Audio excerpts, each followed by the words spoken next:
I'm Dawn Kiava, Public Information I'm the, Officer. I'm the man of the hour, really. Yeah, So, exactly.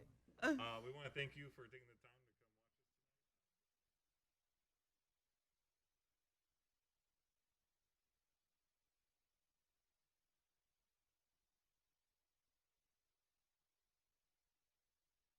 us. Yep, and so these sessions will be held monthly. We have a schedule of them on our district website if you want to take a look at the dates, evenings and mornings, and evenings. All the questions that we have are of that announcement that we've been sending out in advertising.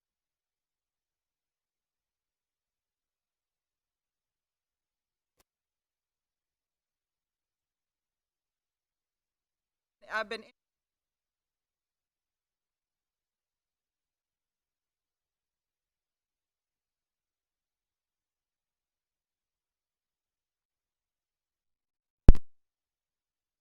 question was made to move to remote learning, and when can we expect to have students return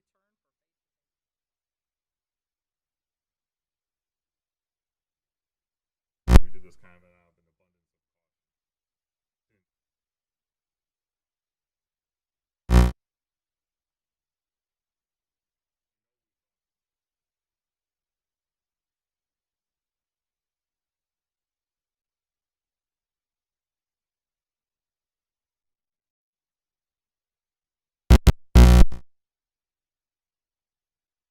Or numbers like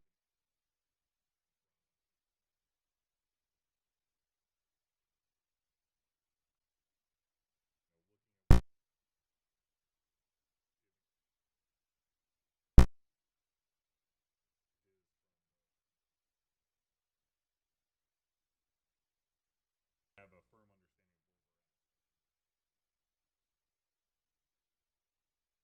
where and Dr. Wade just touched on it about Thanksgiving and how that might have factored in. You know, as you will remember, we had returned to 5-day face-to-face for our in-person students, and probably about 7 to 10 days after Thanksgiving, after the Thanksgiving break, we started to see a bit of a spike. And so, when you refer to that, expecting the same thing, I think Lexington too, and a lot of other districts were expecting that same kind of surge. I saw some stories on it today. South Carolina expecting to see a surge in cases. So this was really a good, I think, and, these and, 2 weeks. and I probably went to the English teacher in me is probably thinking the word. Yeah, You know, we yes, yeah. I mean, to be very clear to everyone, right. like I mean, we haven't even exceeded 1% positive case.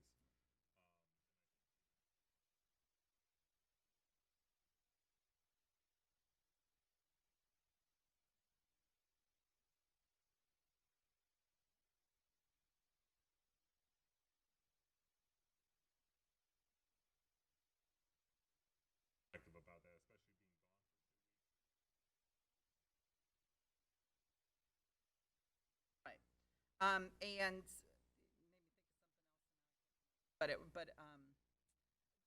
I remember now. So we were talking about the data, but Dr. Wade, you and I were talking about how there's a lot more than just numbers that kind of go into the decision about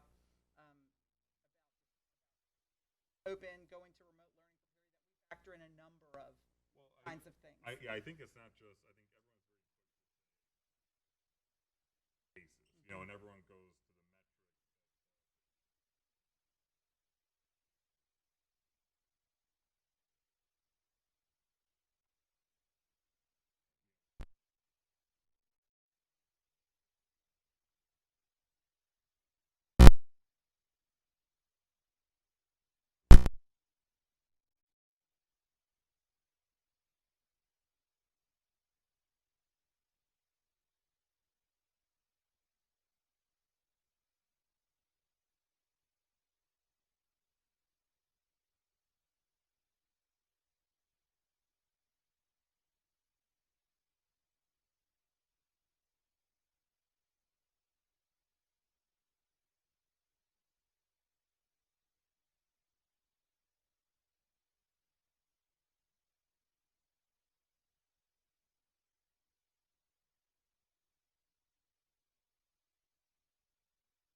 5-day face-to-face for our in-person students, and of course, this doesn't affect our full-time virtual academy who's continuing on. So our second question, why aren't all school districts following the same protocol?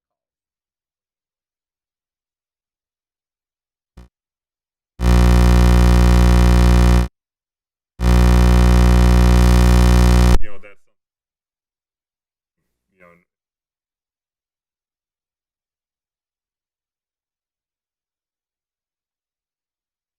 a lot of strict guidelines about what you could or could not do, almost to the point where you could not have school. And obviously, if you did, you would be sued, which is true by the governor. So, you know, here we are given, you know, the local autonomy to make those decisions. So they know that like every school district's different, every area and community is different. I think that's very true even when you look at even the DHEC numbers, it's different throughout the state. But, you know, so where they want to get that back, as long as you have like these guidelines, you know, and that's where we kind of get into, you know, the mask wearing and doing social distancing to the greatest extent possible and everything else. But there isn't one, and your question is one I get all the time. I mean, even whether even from, I think it's hard for people to believe that there isn't, and I get that, and I think that the hard truth of the matter is all the school districts were operating within the best capacity that we can with the information and the resources that we're given, and so there's no easy document that says yes or no to having school based off these indicators. We don't have that. That's true, but I you know, kind of, I think we all pay attention to what all of the districts are doing, and I think what we're doing is very similar, certainly in terms of coming back to remote learning right after the winter break. Yes, yeah, I think that's important. I mean, I think there are a lot of similarities amongst the districts, and I think, again, it's very important to think about, you know, again, every district's different, so they may have their own, you know, now they may be exactly the same, but they got their own return to instruction or what their own idea of hybrid, virtual, remote, whatever. I mean, everything's a little bit different, or, you know, but still similar.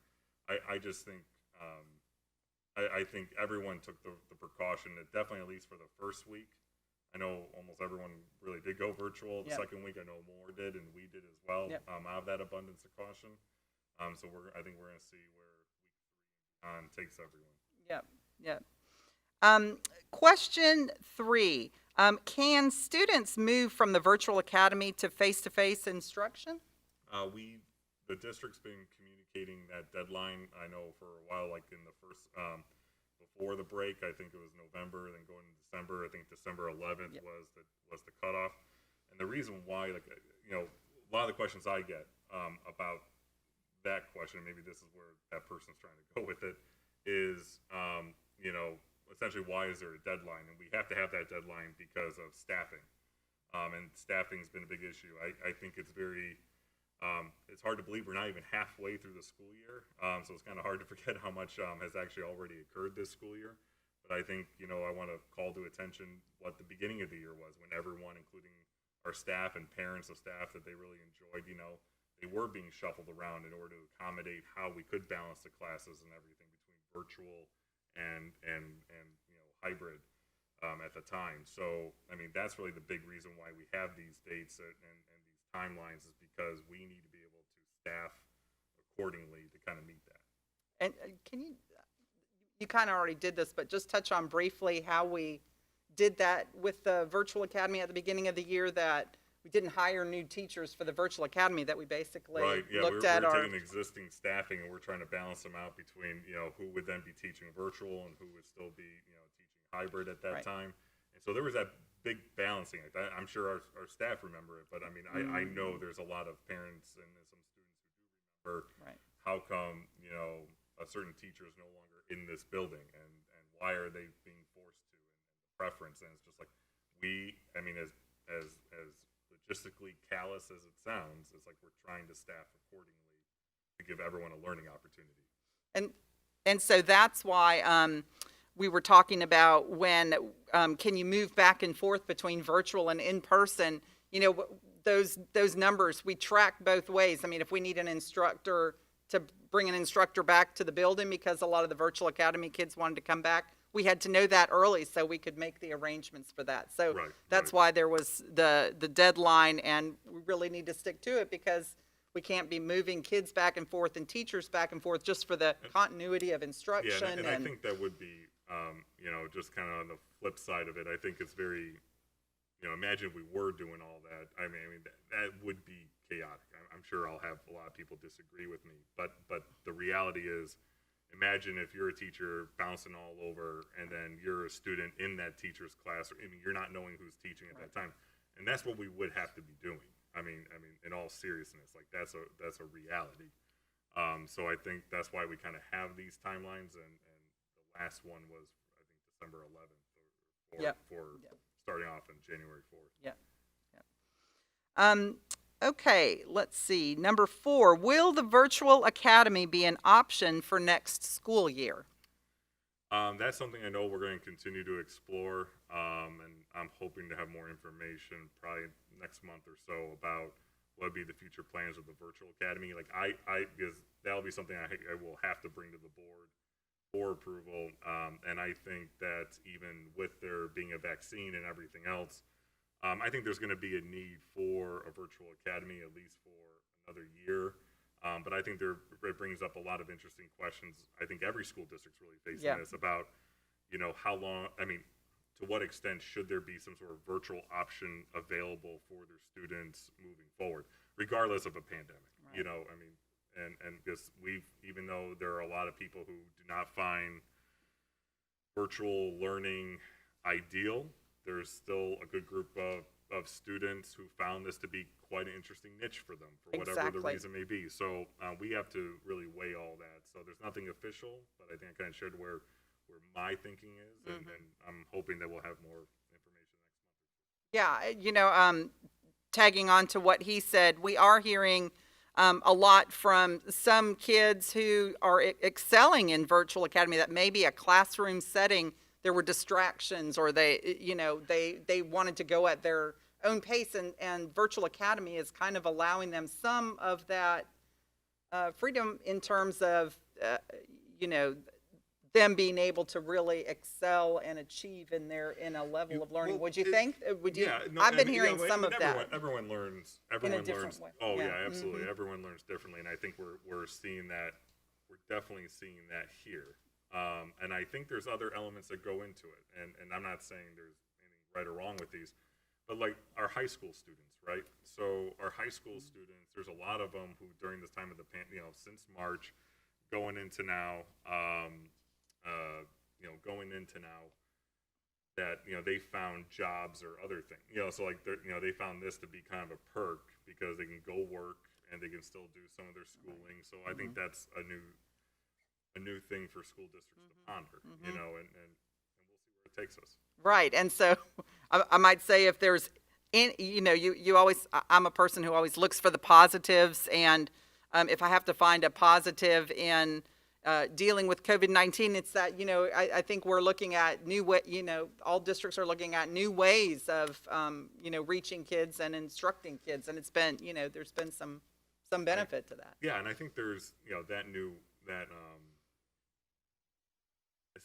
world. Right. And again, it's not what high school was for me. Right, exactly. And Me look either. at me, it wasn't Yeah. that long ago. So, I mean, I think that's really important for people to know. I mean, if you already thought it looked different than what you were accustomed to, I think the next few years in public education are really going to highlight those differences quite a bit. And I know we got some signs about the audio. So it was the first two questions. Well, we can come back to those. I think we can let's just quickly. You want to wrap it in? Let's quickly summarize. So like the Okay. first question was, can you talk once again about the decision and how it was made to go to remote learning? yeah, and the short end, in case I don't know how good the audio was in that first part, but really we did that more out of abundance of caution, make sure that we actually had the right numbers associated with the number of cases, because again, all of the data we get is data that's reported by students, parents, and teachers. So we really wanted to make sure that not only that we knew how the break affected students, but also how staffing as well. Right. And the second question was, why aren't all school districts following the same protocol? Because we don't have I was one. chuckling because we were just Yeah, I talking mean, that's simple. It's like, we just about- don't have one. yeah. I'm not saying that to be cheeky. No. That's just the reality. So that's why it's different from district to district. And I know it might be hard for some to believe, but that's the reality. Each district has their own local autonomy to make their own decisions based on what they feel is best for their students, staff, and community. So those were the first two. We're on it. Moving on. Let's see. Can you explain the numbers behind positive cases and quarantine cases for students and teachers? All right. So I get like we kind of. I chuckled But, you know, because yeah, this that's has what- been a big Well, topic of yeah, discussion in I- our community. And I actually get why there's some of that confusion, because when I hear quarantine, it's just a Right, negative. goes back to- It is a negative thing. Yeah, it's perspective. It's an Right. inevitable that that person will be positive, and if they're not, then you're a liar. But the reality is, it's like quarantine is really also have an abundance of caution. So, like for example, tomorrow, we found out you were positive, I would be in quarantine because we'd be considered a close contact. Well, we also had Even though we're wearing masks. well, yes, yeah, we and- would be. and- Yeah, we would be. and we had a because lot of been meetings sitting- today, Right. so that probably doesn't help everyone else. But so that would be something too, where I'm in quarantine, but I could be exhibiting no symptoms, and I may not even be positive. Right. But I'm a number, I'm in that tally, and that's how I'm an abundance of caution. And again, and I think we were reporting that out to everyone. Very, very, very few. Like I think I needed a hand or two to count the number of the hundreds that were quarantined turned out to be positive. Right. So it's not inevitable. Right. So, but I get that. That's hard to. I mean, it's hard to kind of wrap that around. I blame movies. Yeah, But I think with the positives, I mean that's kind of where I think the question was more about how it's done, and I think it goes back to the self-reporting. Where I would say a lot of our students, parents, and staff have been really good. I think what's really important is what we really take seriously, and I'm gonna say for Lexington too. We really want to make sure that all those things are actually verified. So if you reported tomorrow that you are positive, you're going to be reporting it to DHEC, you're going to be going to your doctor, it's going to be verified. Same thing with like if tomorrow, let's just say like tomorrow I just out of the blue said, you know what, I'm a close contact. I can't just say I'm a close contact. Right. There's a paper trail that goes with it. Now, even as I say that, I'm sure you can tell, like probably by the tone of my voice, like do we have some individuals wanting to unfortunately just make these claims? Yes. But that's just a minority of everyone. A vast majority of our people are doing a great job of reporting. They're being, they're trying to be cautious, if they're feeling ill, and that's kind of how we do it. But that's how those numbers get verified. So when people start looking at the DHEC numbers or what, I mean, everyone's different. And again, like what we've consistently seen and what's been reported is that transmission is extraordinarily low in schools. So I think it's hard sometimes for people to wrestle it. Also, you might have other areas in the state that do not have mask ordinances or anything else. And I can say you do notice a difference in positives and quarantines about the mask ordinances as well. So, I mean, I think there's just a lot there that kind of goes into it, but I hope that kind of answers how a positive case and a quarantine case are kind of tracked or monitored. Yes. So we're not just taking everyone's word for it, and I get plenty of emails, and usually mostly well-concerned people who are like, but I know these 6 people who are positive. Well, I mean, I don't. In theory, then it's been reported they've gone to DHEC and everything else. They've gone to a doctor and everything else. Like, I mean, so we do take it seriously to make sure that we're on top of it as much as we can. And we got a great group of people in student services and human resources. I mean, that's almost all they do. That's really all they do. Sadly, it's So, it's become, I mean, it's almost its own full-time job. Exactly. I was going to say, most of you parents probably know by now that the district has protocols for how they handle a positive case in school or how they handle close contacts, and that's on a story on our website where we also update weekly our COVID positive cases among staff and students within our schools. So it's all part of that same story. If you aren't sure about it and you are curious, if you want to talk to your school principal, or just look on our website on that story if you want to know a little bit more about that.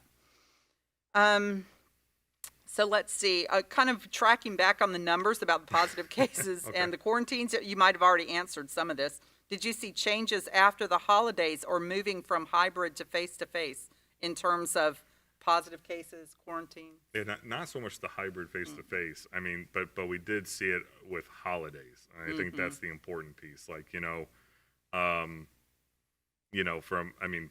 Halloween, we saw a little bit, especially with the elementary, but not, again, like, I know earlier it's a surge, and it's like not, we've seen an increase. But definitely Thanksgiving and then, Christmas. And again, we look at not just our student numbers, but our staff numbers. And while one thing that I think is important to note that we track the positive cases, but talk a little bit about, the positives don't always come. It doesn't mean you got it in school. Oh, yeah. That's actually very important. That probably helps clarify my DHEC comment. So so DHEC has out there an Department of Ed that, of all the positive cases, like it's not even 4%, 3 to 4 that are transmitted in school. And so that's why that contact tracing matters so much.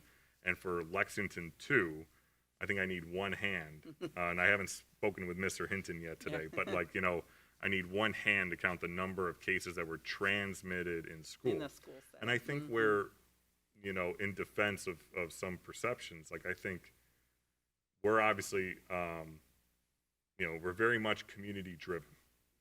So a lot of our students and a lot of our staff and students get together outside, whether it's at some sort of establishment or function or whatever it may be, but that involves, yes, our stakeholders, but transmitted somewhere else. So inside of our schools, that's a whole different matter. And I think sometimes it kind of gets lost in that. Right. So we just want to reiterate that about the positive cases, that they're not necessarily you're not getting them in the schools. You also get those cases out in the community. So I just think that's an important thing to remember. And you were going to say, and I kind of want to stress, obviously everywhere you go, we always want people to be safe and everything else. Like, I'm definitely not going to sit on a soapbox here and say I don't go out. Like, the reality is not only do your basic errands and grocery shopping, but I may do a restaurant or what have you, and I'm wearing a mask. I'm doing the hand sign. I'm the guy that's in my hoodie, and I got the thing of hand sanitizer, and I'm squirting my boys with it, and I do that. Like, that's what I do. So I think it's very important that it's kind of like I think it's what everyone's been wrestling with during this whole pandemic. How do you function during a pandemic? I don't really have full answers. I just know of what precautions I take and everything else. Right. Our goal, and every teacher I talk to, every administrator, every principal, our goal is to have our kids back in school 5 days a week, face to face. And so you'll see Dr. Wade wearing masks. We wear masks in meetings. We kind of try, both in work and like at home. If I'm at the grocery store, I'm wearing a mask. I'm spraying, spraying. And so, we say there are some things we can't control, and so I'm, for my own self, always say, well, my goal is to get kids in school, and if that means, I personally am wearing a mask, or I'm doing that, I'm gonna do what I can control. Yeah. So I'm gonna try in school we require the kids to wear masks, teachers to wear masks. So I think that's important. Like, we're all human. And everyone's gonna do it their way. I just think, it's always be mindful type thing. Exactly. Yeah. Exactly. It's a good point. So another question on the positive cases and quarantine cases: why are the county and state numbers higher than the school districts? You've touched on this, but it's worth reiterating. It's kind of like, I think there's so many other factors outside of schools that kind of contribute to that. For a lot of the time, it's been our virtual academy students who've been leading the charge in highest cases. So it's kind of, there's other variables other than one. And again, I just kind of go back to the data where it's about that's why the contact tracing matters so much, you know, not just for us, but for anyone, so you know where it kind of comes from, you know, and that's why what the percentage of transmitted cases are, you know, is like 3 to 4%, you know, within schools. That's the percentage of schools that makes up the larger. Now, I don't know what's going on in the rest of the state. I'm only focused in Lexington too. But again, I think that goes back to where you have areas that they don't have mask ordinances or there's other things that kind of go in there that I think it's very hard just to pinpoint it.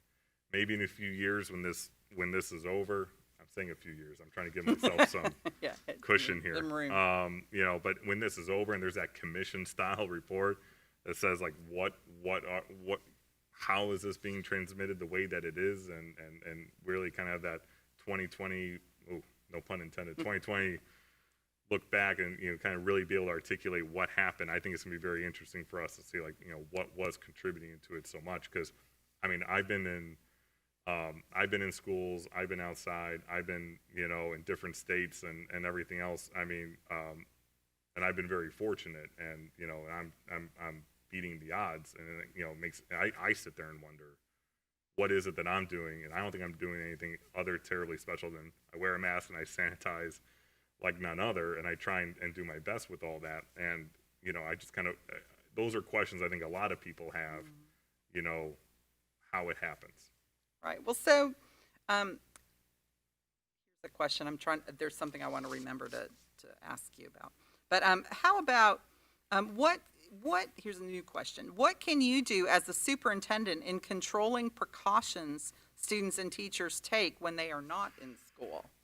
Not you a just whole, touched not, on not it a whole little lot. bit, but Yeah, I can't break fingers or anything. I think and I know a lot of people have some strong opinions about this, and you know, that's the best thing we can do is really encourage everyone, you know, to whatever they decide to do, make good decisions, wear a mask, take cautions and all that. Again, I'm not going to say, I mean, I'm out there. I mean, I'm sure there'll be some people like, I saw that guy at so, and chances are like, yes, you did. We're out there supporting local businesses at the restaurants. And as you can see from me, I'm very much supporting them. So like that still happens. So I definitely don't want, you know, I'm not looking at it any different way, but I mean, I think it matters. And I know there's a lot of frustration out there.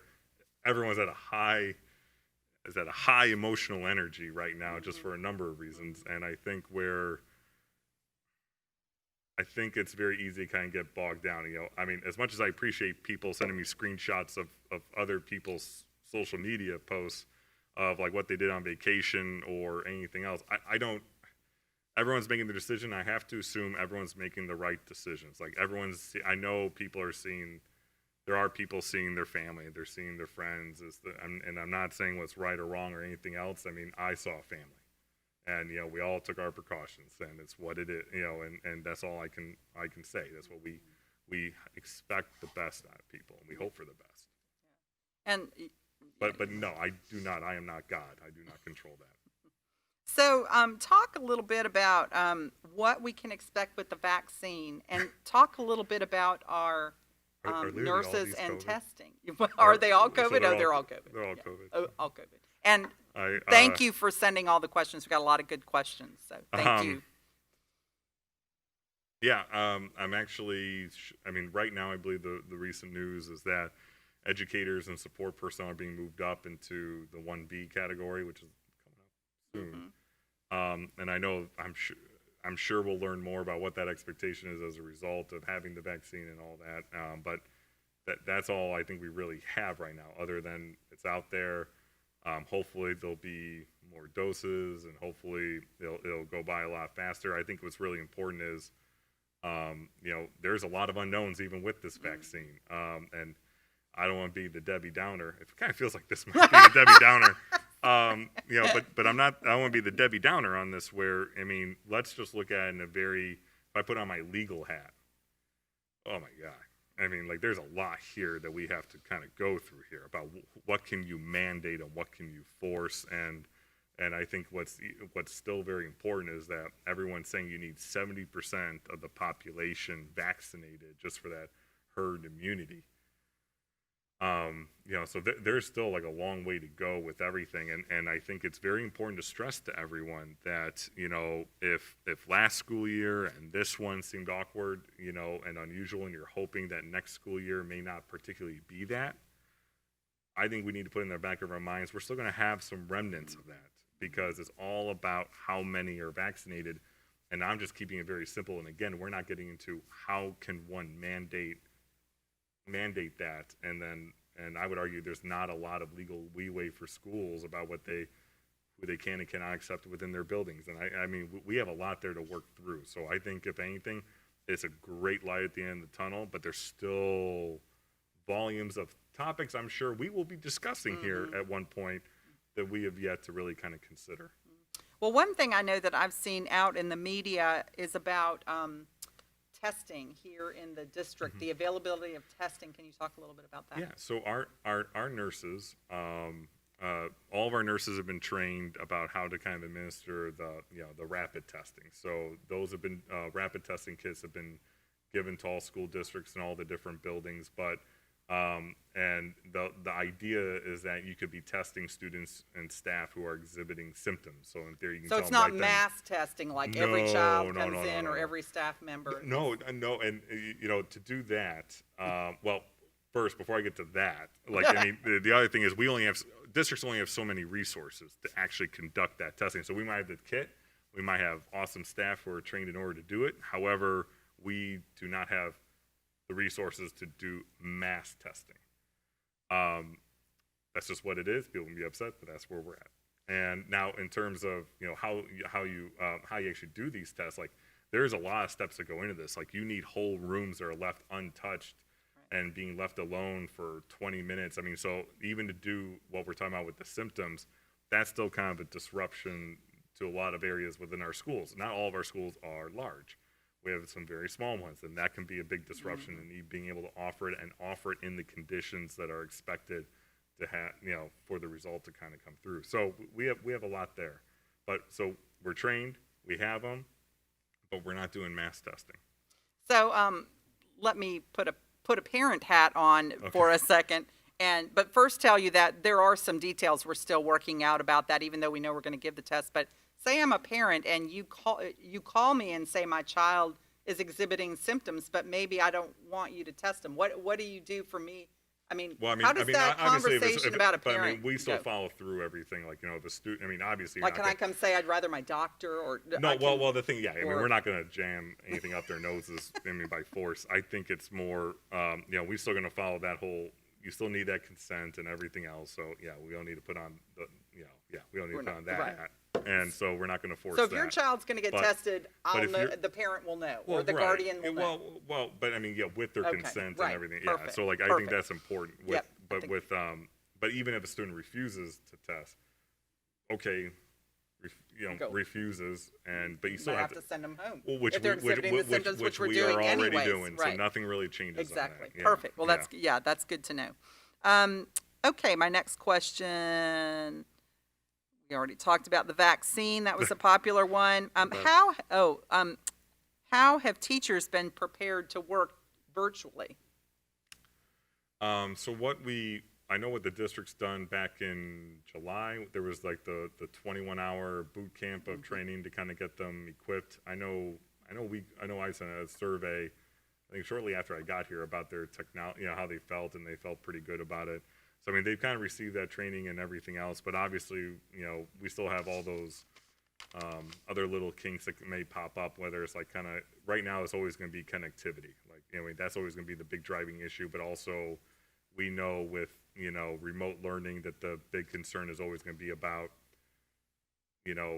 having students at home, especially if you have working parents, that can be a really big inconvenience. So what do you do? And so, I mean, we're trying to, everyone's trying to be as flexible as they can, offer something while we're in remote learning until we can return face-to-face. We heard a lot of feedback about making sure that there's kind of consistency. And so that's kind of where we want to make sure we kind of went out there and communicated those remote learning guidelines. So at least that way there are schedules, there's expectations and everything else. I know we've had a significantly improved attendance, which is great to see. At least makes me feel better. But I think I think there's just a lot of, I think, challenges to remote learning even beyond technology prowess, if that makes sense. Absolutely. So, and I think everyone shared it, everyone's exhibited it, and I'm sure someone's gonna be like, but you didn't mention this. I'm sure I didn't. I think it's just a very challenge. It's no matter what learning environment we're gonna be doing, it's gonna be challenging to someone or to all. Well, and that kind of segues into one of the questions I'd written down for myself about. Talk a little bit about what we're what we're hearing from parents. I mean, we're hearing both sides of the issue. If we're in face-to-face, we're hearing from virtual folks. If we're in virtual, we're hearing from those who might want to be face-to-face. So talk a little bit about what you're hearing. Oh, my short answer is yes. Yes to all. To both. Yeah. True. No, everyone. I mean, everyone kind of makes fun of me with this anecdote, but when I sent out the letter that said we're doing we're doing another week of remote learning returning, I was on the phone in my apartment, and my wife was right there. She saw the email while I was on the phone, so she didn't even know. And she mouthed some unfortunate things towards me, but so I know this is not always the ideal thing, and so everyone's providing their feedback, and I think the best thing that a district can do is communicate, share, and explain why we're making the decisions that we're making. And I feel, for these 2 weeks, we explained about the caution and collection of data. We have our metric in place, and we're going to do the best that we can to be as consistent as we can moving forward. I think even putting in place those remote learning expectations, now if your classroom or school does go remote, you already know what the expectations are from student to staff to parent. I think we're trying to make it all make everyone as informed as we can with whatever decisions we choose to make. Yeah, but I thought it was important to note. I mean, we're hearing from parents on both sides of that issue, Oh, yeah. and it's important. It's really not just lip service. I mean, I feel like we are very cautious and very deliberate about making any kind of shift in instruction. You want to talk about that a little bit? Yeah, it's not like I'm playing words with friends, and in between I make the decision. and I think there's a lot there to kind of take into it. And if people think I make it look easy, I don't know if that's a compliment or not. And I think it's very hard to make these decisions because we do hear the feedback from everyone, and it's very easy. I think this is my plea for people to kind of get other perspectives. Like I'm always about that because I was an English teacher. Get your sources. And I think what's really important for me is that, for everyone that's pro this or someone that's anti that, the reasons might be all different. But I think it's very important to know, we also have that balancing act. So to think that there's one side that's overwhelmingly for this one, for this type of learning environment, we're there's 2/3 of people who are face-to-face compared to we don't. I'd say at best it's balanced because I think there's always those additional variables that kind of come into it and where it kind of changes, and everyone's situation's different. I have especially, I even hear from different groups at different levels of intensity or frequency. Like I definitely hear from parents of those who have students that are in a self-contained environment. And full disclosure, my son is in a self-contained environment, which is probably why my wife responded the way that she did, and I get that, and I think but we got to look at what's best for everyone, that we have all the information, and again, that whatever decisions we make, that we're kind of being consistent. I think even in the letters that we keep sending out, we're almost intentionally plagiarizing ourselves to make sure that we're as consistent as we can be, so that way people know that we're trying to do that. And if there is going to be that substantive change, here's the reason that goes along with it. And it's not. I mean, it's a hard because you know how it's impacting people. You know how it's impacting students that are in great need. You know how we have a lot of staff that it does crush them not to see our students come in the doors or in their classroom, and we know what the effects of not having in-person instruction can lead to, and that's going to be something public education as a country we're going to have to deal with for quite some time and try and do our best with it. It's not easy. There's a lot that goes in because when you do see the kids, you realize why you do it, and And then you kind of just get concerned what happens when they're not there and about what all else in life is kind of affecting them at that time. Like, I think it's hard. I think it's very important for people probably to know, just because you're remote or virtual does not mean every kid is able to actually be in front of the computer for the time that we expect them to be, because there's life outside of them that's affecting them. Well, and I think it's important to note when we make the decisions, we don't necessarily make them as outsiders. We're part of this community too. Our family members are part of this. You know, when, like you said, your wife, I mean, when you went remote, it affected your family, your wife and your child, and a lot, you know, a lot of our teachers also have children in this district. And so, it's tough, and it is a decision we never make lightly, shifting the instruction, because, of how it affects people. So, it's definitely not a popularity contest. Yeah. I think any superintendent can tell you that.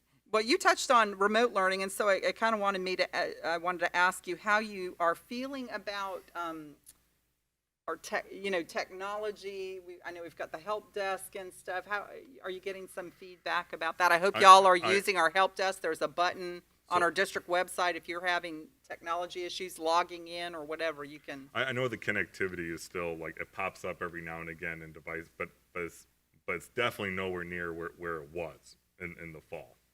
I know that was an overwhelming and very loud cry from everyone. Everyone. I want to stress that. Yeah. I'm not going to put in one group, like everyone, and I think we've really been able to address a lot of those technology issues. But I mean that's really the big. I mean the connectivity is the thing that kind of is really always going to be my biggest concern, and what I'm looking forward to moving. And I've talked about this in terms of me transitioning into the superintendency, what my goals are for the district. Technology is going to be a big piece about technology usage, and and I think it's about going beyond the bar that we've set ourselves to make sure that we offer enriching learning opportunity for our students, whether they're remote or they're here, and especially with what it kind of brings in terms of programming for us to bring to our students as well. So, I mean, technology is going to be a focus, moving forward as much as we can, and getting that training out there, getting some of the resources, and hoping that we can kind of put a lot more tools in everyone's toolbox as we kind of continue to move forward. Because again, I mentioned that next year we need to mentally prepare. There can be remnants of what this school year and the previous school year have been. And so I really want to make sure that we're equipped, we got the resources, we improve upon the connectivity, but also even in terms of those resources, offer greater assistance to our families, so they also become comfortable and familiar with what we're also pushing out. I mean, that's a big goal of mine, and I'm sure people will find YouTube videos of me on that. That's a big thing. It's not going to disappear. Yeah. So that'll just help embolden or stand upon the remote learning. So I did mention our technology help desk, the button that's on our district website homepage, lex2.org. I wanted to say I monitor the district website email. If you have put in, if you are still having trouble getting your child logged in, or you've tried the help desk, or you have just a quirky problem, you've worked with the school, they're really good about trying to work, get things done. But if I can ever do anything toward, helping your child, just, you can email me on the district email, and I'll jump in and do. I think any one of us would do that. So, but I'm putting myself out there too. So, okay, let's see. I have one non-COVID question, but let me come back to COVID for just 1 second. There's one. But wait, I'm going to ask you this. Better than zero. Because I had a question myself. So, what kind of wild cards might be out there that we are needing to pay attention to, or that might be keeping you up in the middle of the night, or just that are on your radar? A lot of things keep you up at night. Like you just can't let it go. You really can't. So I think where, for me, it's a couple of things. I think we have wild cards about, we hear about new strains. What does that mean for us? And that's a whole different thing.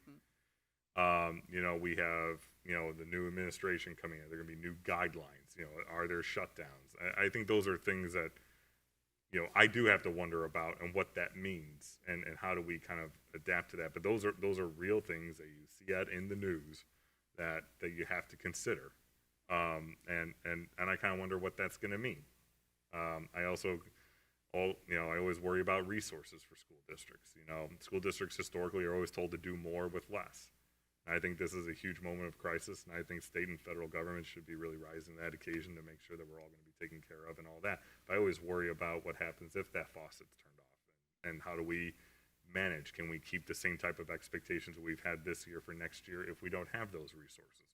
There's all these things that kind of like weigh in, but I mean, those are all real wild cards, you know, that affect, you know, in terms of student cases, staff availability, and just general safety precautions. One thing I wanted to throw a shout out about is if you've seen pictures, like the masks, the shields, everything, I would say we have gotten great support from our South Carolina Department of Education, federal funding and stuff this year, and I would, we got to hope it continues. Exactly. I think that's the real important thing. Yes, there's a big thank you to them for a lot of the resources we have, because I don't think we've lacked for masks. I was in a school the other day for an ABC Columbia reporter doing something on our remote learning coming back from winter break. I mean, every classroom had the desk shields.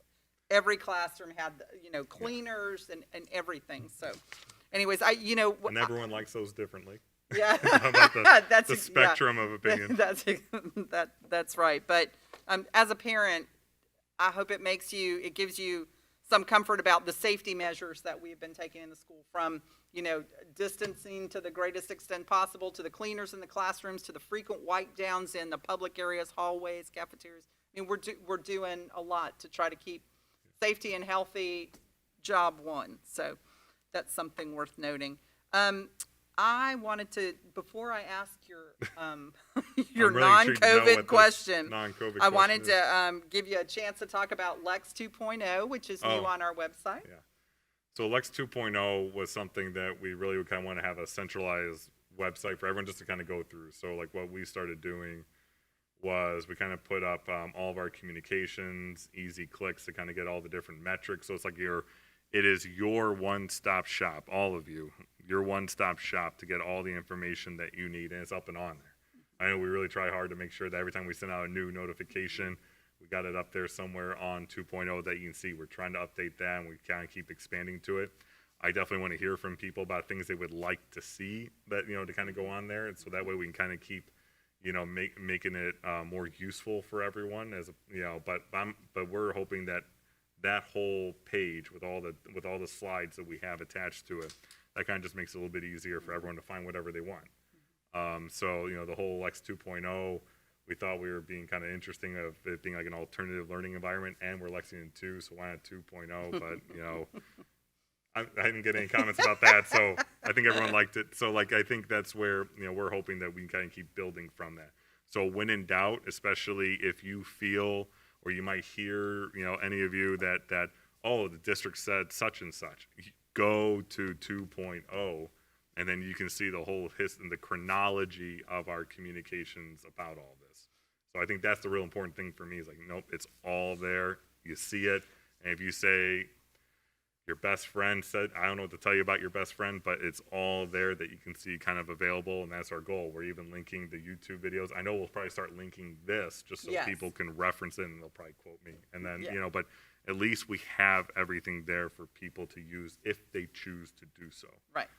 And so I did want to call attention to a couple things we posted this week on 2.0 and on the website, in case you might have missed it. The first thing was about we were talking about the FAQs about remote learning, the expectations, parents, and for families to look at, and for students. So take a look at those. And the other thing is about our feeding program. We've through the USDA, we have, since schools closed in March, we've been providing free meals to students. I think there might have been a couple days in the start of the new year that we haven't, but ever since we have been, and every child at Lexington 2 can get a free meal. And so even during this remote period when we're not on campus, there are still ways for you to do that. And so we posted this week about that. Tomorrow, Thursday, is one of our pickup days for a meal bundle, breakfast and lunches that will take you through the weekend. And next, that's at 3 school sites. You can find those school sites on the website, 11 to 1 tomorrow. Next week, we'll be adding bus delivery, which I know is a huge thing for many of our families. And if you go on our website or on 2.0, there's a list of the bus routes with the times that they'll stop and where the buses will stop.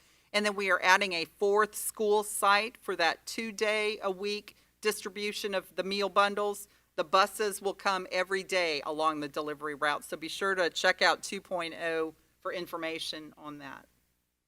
One other thing about information, it's like the info dump, sorry. It's like when you get an, kind of an audience. I just want my one Okay, yeah. Okay, one more thing. Well, I'm going to throw this to you. Talk about the texting, the ability that we're going to take up to text parents. Yeah, one of the things I'm sure people have noticed that, they're now receiving in their inboxes a notification from Lexington. And we have had questions like, is that a legit thing? It's legit. That's us. Yeah, we're not pandering. No. And so, it's the reason why it says that is because, we're being told, and it seems to be true, that it's less likely for something to go to your junk mail, your spam, or whatever, as long as you have that. I think we always try and tag like a little message on the end of it to show it's a little bit different, but probably no one sees it. Right. I know I don't in my inbox thing. But we have a new system. I think we've been trying it out, and we're using it mostly for district office related, and I think we'll expand that to all the schools, next year. Spoiler. But that way that we kind of have a consistent messaging system, but it also allows us to kind of send out texts, which I always found to be useful because you can always send nice friendly reminders or quick bits of information or for emergency alerts. So it's kind of a plea for everyone out there, please have your contact information in PowerSchool updated. So that way we have your email, we have your cell phone, and then we can kind of send these important updates for you. Because again, as you can tell, we all have different devices, different availability, and we really want to try and maximize what we can for everyone. So on top of that, I know we have all the social media, but we're really trying to get this out. And I think we're reaching people because my inbox says so. So that's always a good thing. But we won't pepper you with texts. We promise. No, just coming off election season. I can actually see everyone saying, now I'm going to get text messages. Oh, great, the school district too. Those will be selective. Yes, I think that's exactly. important. But it's nice that we'll be able to do that if a water main broke and we had to, evacuate the school or something, whatever. We'll be able to text you with kind of those breaking news headlines that you need to know about as a family. So I think I'll finally get to your question. Non-COVID question. All right. Okay, here we go. There has been talk, and this came from one of our advanced questions, so again, thank you for sending. There has been talk about the district focusing on fine arts, but will there be a focus on STEM? Yes. Thank you. Yeah, there you go. Yeah, I was like, we can be. I was like, yeah, no, there's going to be. I know we have the new science standards coming out and being adopted. I think that really gives our district a good opportunity to kind of think about how we want to highlight science, like, especially moving forward. And I think there's a lot there that we can do with it. So the way I think to do STEM properly, and I know we're here in the amazing, Innovation Center, the Kate Center, and I think for me, for STEM to be fully realized, is you're really making that as an equal component in an elementary student's learning experience. Mm-hmm. So it's not just, like overwhelming them in ELA and math, drill and kill. Like, a science is also a healthy addition to what that school day actually looks like.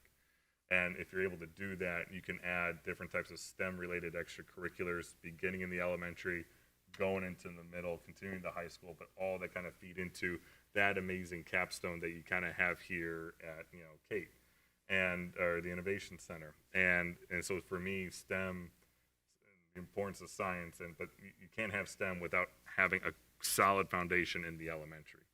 And if you ask me, and we'll see if I freak out people with this. If you ask me, what does that mean for an elementary student? I'm gonna say I think every elementary student should have at least 45 minutes of science a day. And you can make science, and I think we all get horror. I remember chemistry. I failed chemistry in high school. I just want that. I'm Let that human be on too. the record. Yeah. Wasn't my Full fault. disclosure. Yeah, full Yeah. disclosure. Yeah, my mom would call in and say he failed spectacularly. But like the science is not what it used to be. Like it's changing, and especially I think how it spreads out. Like how you have robotics, you have engineering, but you have life science. But it's being broken down. Life. And then even space.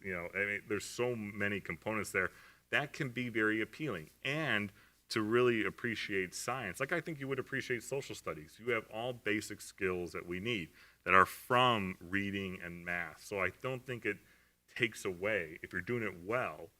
You're everything is complementing one another. It's a constant use.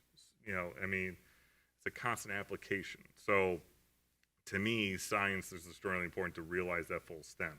And for me, the STEM piece, I think, and especially in extracurricular opportunities, but that middle school to offer electives into that feed into high. There's so much you can do. But I will say, let's all be patient. That's definitely on the radar, along with I know a lot of other things. I think we've covered a lot of things, but I think there's a lot there. But that's not going to go in the back burner, at least for me. So. Anything I didn't ask or that you would like to share? Reiterate? Let's reiterate. Yeah, I think what's really important for everyone is, again, the best thing we can do with everything that's kind of going on with COVID. I'm sure I said lots of things that many people are going to disagree with for whatever reason, and that's absolutely fine. That's why I'm in the comfy chair. And I think with that being said, the best that I can do is really be able to kind of communicate to everyone about this is why we're doing what we're doing. This is the rationale. I hope to continue to communicate this to the best of my ability moving forward. That I would hate for you to kind of sit there and be truly taken aback. I think there's a difference between being taken aback by a decision and not liking one. If you don't like one, you can't say you're taken aback. No, I guess you could, but you can't be blindsided. Maybe that's the appropriate term. And that's what I hope to do or continue to do as we kind of move forward. I'm sure there's a lot. I will probably check my email tomorrow morning to see what are some of the follow-up questions, but I do my best to try and return phone calls, return emails, explain and everything else. And I'm sure when we have this again next month, I'm sure we'll still have a list of COVID questions, and they might be exactly the same, and that's fine. And we're going to continue to kind of keep answering them as they come in and do what I can, do what we can. But I know it's very sensitive topic. Everyone has their very strong feelings about it, and I do appreciate that. And it's hard to, again, it's not taking the decisions lightly because we know how greatly it affects everyone, from, in their own ways. So, remote learning until the 15th. Yep. And Then we have the Martin Luther King holiday for students and staff on Monday, January 18th. you ready for May? Yeah. I liked reminding everyone today. Yeah, we were talking about we're not even halfway. Well, we're not even halfway. Not even. I've been a beacon of sunshine all day today by reminding people we're not even halfway done with the school year. Think about that. Just think about that. Yeah. I'm sure everyone's like, oh man, I'm thinking about it, and it's hard to believe. Yeah. So yes, and so after that holiday on the 18th, the 19th is our tentative scheduled return. So, and kids, I guess, who were already signed up to make the switch over have done that. Like if you were so if I was virtual and now I'm in, I was supposed to go face to face. You're in remote learning with your face to face. Like then you have vice versa. Okay. So. All right. Well, again, we'll let you get. I don't think it's bachelor night or anything like that, but get back to your regularly scheduled programming, and we really appreciate your time tonight. I know evenings are busy, and so we appreciate having you. Thank you very much, and again, we'll be sending out reminders and keep sending us questions. Yeah. Good night. Good night.